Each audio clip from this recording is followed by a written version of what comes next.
नमस्ते दोस्तों, मैं आपका दोस्त अमित। आप सबका मेरे YouTube चैनल में बहुत बहुत स्वागत है। आज हम बात करेंगे होलसेल के बाद एक्सपोर्ट का बिजनेस कैसे शुरू करें।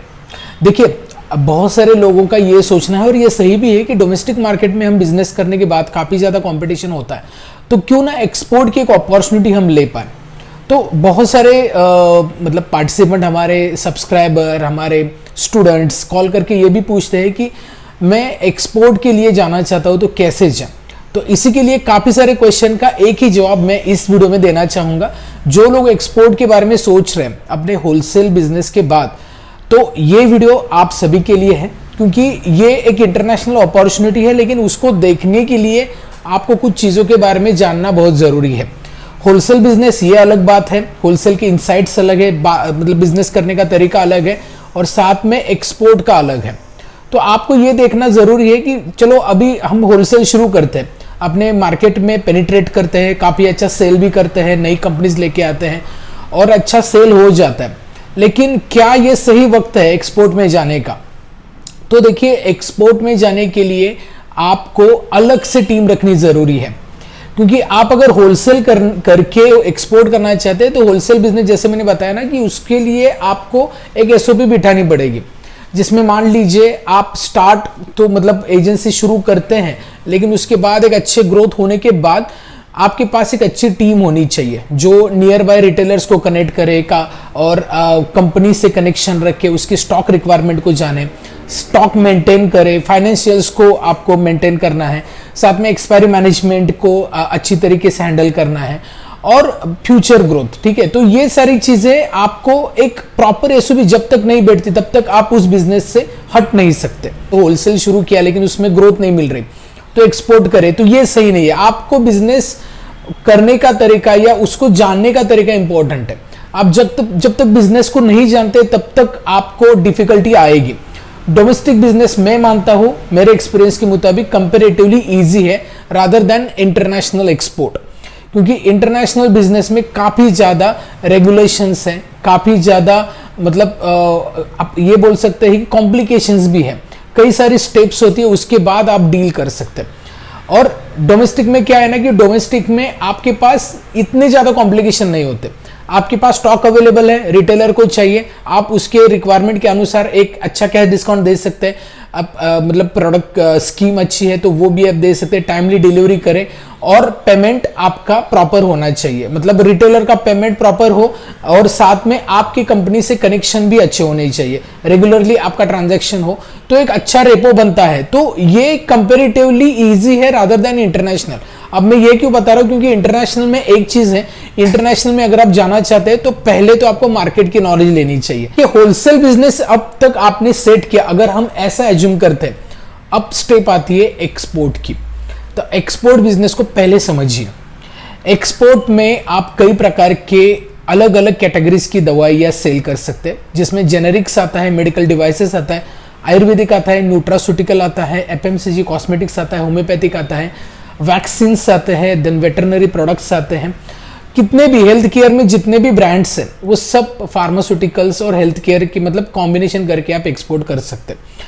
लेकिन जब बात आती है मेडिसिन की, अब जैसे आप जेनरिक्स को एक्सपोर्ट करना चाहते हैं, तो एक बहुत इंपॉर्टेंट चीज़ है कि आप मर्चेंट एक्सपोर्ट करना चाहेंगे क्या मैन्युफैक्चरिंग एक्सपोर्ट करना चाहेंगे। तो अगर आप होलसेल लाइसेंस से शुरू कर रहे हैं तो आपको आप मर्चेंट एक्सपोर्ट करेंगे।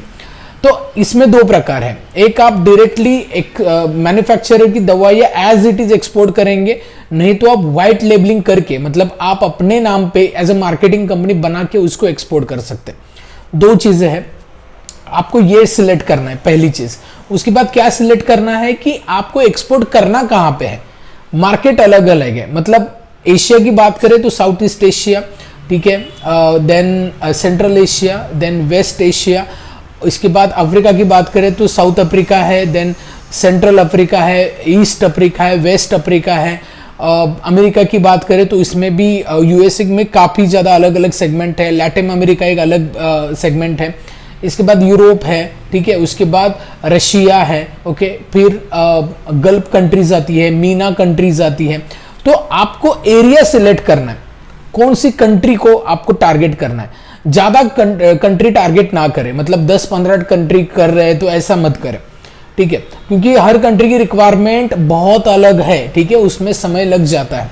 You can select specific region, आप आइदर एशिया को जाए या फिर आप अफ्रीका रीजन को जाए या गल्फ को जाए, ये 3 आपके लिए सही है। एडवांस लेवल के बाद आप यूरोप एंड यूएसए को फोकस कर सकते हैं। अब इसमें एक चीज है कि इसमें अलग अलग रेगुलेटरी कंट्रीज हैं, सेमी रेगुलेटेड, नॉन रेगुलेटेड और रेगुलेटेड, ठीक है। तो नॉन रेगुलेटेड, सेमी रेगुलेटेड में आप फोकस करें, वो अच्छा रहेगा। अब आप अगर एक्सपोर्ट करना चाहते हैं तो होलसेल के लाइसेंस पे आपने ऑलरेडी कंपनीज लिए हैं, ठीक है। अब उसका एक्सपोर्ट हम कैसे करें? तो देखिए, जो कंपनीज अपने ब्रांड को ऑलरेडी रजिस्टर कर चुकी है दूसरे कंट्री में, उसको आप एक्सपोर्ट नहीं कर सकते, क्योंकि उसका मार्केटिंग ऑथोराइजेशन उस कंपनी को स्पेसिफिक मिला है। जैसे डोलो है माइक्रो लैब्स की, आप वो एक्सपोर्ट कर सकते हैं क्या? कर सकते हैं, लेकिन कंपनी की एनओसी लगेगी आपको, इसके लिए सीडीएससीओ एनओसी लगेगी। अब आप जब भी करना चाहे एनओसी के थ्रू ही करेंगे, लेकिन वो प्रोडक्ट रजिस्टर होती है तब। अगर मान लो वो कंपनी के प्रोडक्ट रजिस्टर नहीं है तो आप खुद रजिस्ट्रेशन प्रोसेस कर सकते हैं, या फिर बायर भी कर सकता है, ये डिपेंड है रिक्वायरमेंट पे, ठीक है। अब उसके बाद एक बार ये पता चल गया आपको कि ये हमें एग्जिस्टिंग प्रोडक्ट में ये दिक्कतें आती है, देन आप अपने थर्ड पार्टी मैन्युफैक्चरिंग के भी प्रोडक्ट आप एक्सपोर्ट कर सकते हैं। उसके लिए फिर आपको प्रोसेस करना है, लाइक रजिस्ट्रेशन वहां उस कंट्री में करना जरूरी होता है। अब 2-3 चीजें मैं एक्सपोर्ट में बहुत जरूरी मैं आपको बताता हूं।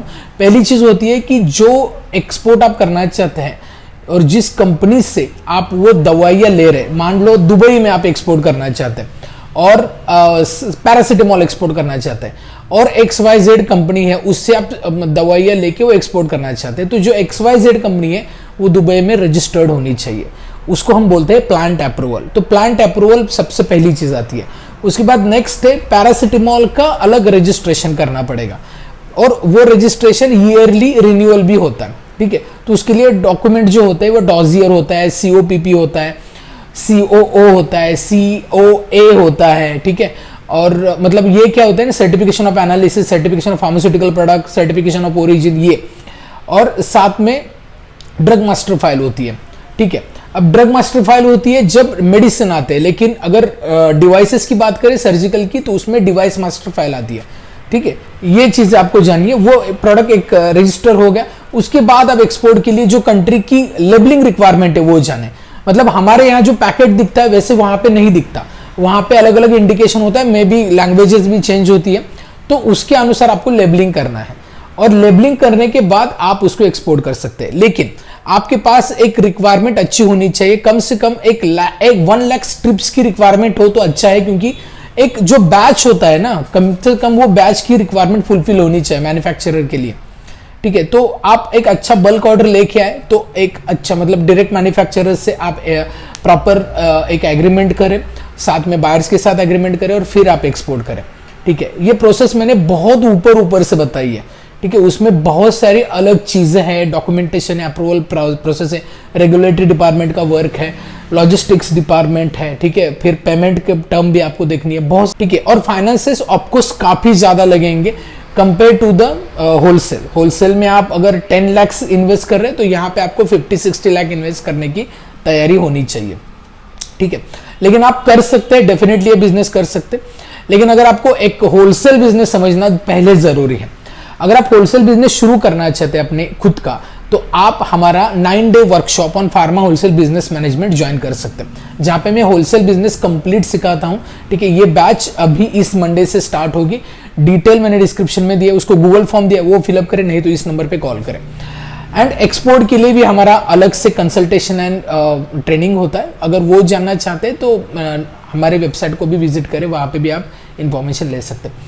तो ये एक ओपिनियन था मेरा कि होलसेल के बाद एक्सपोर्ट कैसे करें, बहुत सारे लोग पूछते हैं, तो आई होप आपको अंडरस्टैंडिंग हुई है। फिर भी कोई क्वेरी है, कोई भी डाउट है, डेफिनेटली कमेंट बॉक्स में पूछें, आई विल आंसर इट। सो ये वीडियो कैसा लगा ये बताइए, वीडियो अच्छा लगता है, कंटेंट अच्छा लगता है, वीडियो को लाइक करें, चैनल को अभी सब्सक्राइब नहीं किया है प्लीज सब्सक्राइब करें, और इस वीडियो को अपने कई सारे फ्रेंड्स एंड कलीग्स तक शेयर करें। इस वीडियो में इतना ही, मिलते हैं नेक्स्ट वीडियो में, तब तक बी हेल्दी, बी हैप्पी।